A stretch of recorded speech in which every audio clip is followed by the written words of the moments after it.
আমরা মাওঘাটে এসে একটা বোট ভাড়া করেছি, এটা ঘুরবো আমরা। 1000 টাকা বোটটা ভাড়া করেছি, আমরা সবাই একসাথে আছি। আমি সবাইকে দেখাচ্ছি এক এক করে।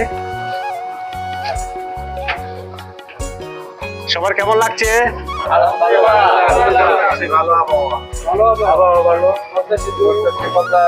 বড় ভাইরা আসছে, খুব ভালো লাগছে। সবাই একসাথে ঘুরবো আজকে পদ্মাতে। মতিন ভাই কেমন লাগছে? খুব ভালো লাগছে, সবাই আমরা এখানে জায়গা আলহামদুলিল্লাহ আরো ভালো লাগবে যখন আমরা আরো বেশি করে ঘুরবো। এই ভাই খুব ভালো ড্রাইভ করেছে আজকে, ধন্যবাদ ভাইকে। আর সবচেয়ে মজার রাজ্জাক ভাই।